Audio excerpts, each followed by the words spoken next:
poin penting tentang Orde Baru, Reformasi 1998, dan relevansinya. Hari ini bareng saya Adel Samutia. Saya Marcel Farensa. Saya Wasilatul Fadilah. Yuk kita mulai.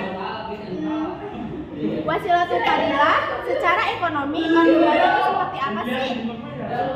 Kayaknya salah deh. Iya benar. Hari siapa? Oke. Cepat tumbuh tapi rapuh, infrastruktur dibangun tapi kekayaan terputus pada konglomerat. Oke. Terus dekat kekuasaan, sistem ini tergantung utama dan komunitas sehingga kolaps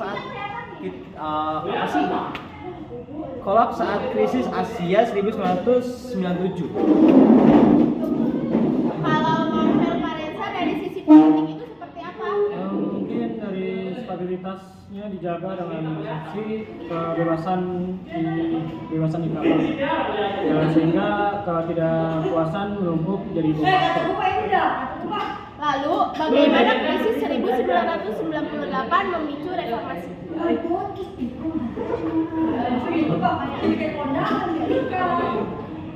Krisis ekonomi membongkar semua masalah pelemahan Orde Baru. Ya, harga naik, terus banyaknya pengangguran yang meningkat, terus turunnya masyarakat ke jalan untuk melakukan demonstrasi dan meminta Soeharto untuk turun. Dan dengan demonstrasi itu, Soeharto akhirnya mengundurkan diri pada tanggal 27 Mei 1998. Ya, kalau dari Bima itu Mungkin kalau menurut saya itu momen itu tuh bukan momen yang namanya itu akhir, tapi awal yang namanya ada demokrasi. lebih dari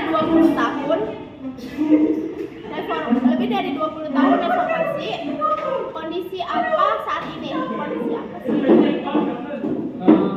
Kita dapat kebebasan berpendapat, dapat pemilihan secara langsung, dapat tantangan yang muncul juga, negara kita beradaptasi, politik identitas yang menguat dan korupsi yang berubah.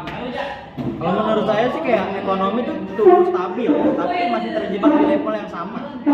Ketimbang dan tergantungan pada sumber daya alam dari PR PR besar gitu.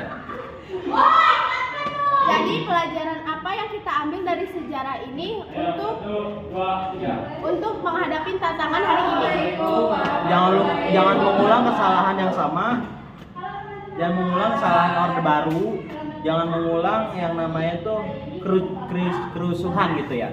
Karena ekonomi harus inklusif. Karena itu biar berhenti bergantung pada kondisi lah ya, kombinasi dan bangun industri berbasis inovasi. Menurut saya demokrasi kita harus diisi dengan keadilan substansi bukan sekedar prosedur, solidaritas, sosial, dan pemberantasan korupsi itu nggak cukup. Demokrasi adalah kunci agar kita ada cita-cita kita untuk reformasinya nggak mandek. Oke, intinya warisan Orde Baru dan reformasi 1998 itu mengajarkan kita bahwa stabilitas tanpa keadilan itu rapuh dan demokrasi harus terus diperjuangkan. Oke, sekian dari kami. Wassalamualaikum warahmatullahi wabarakatuh.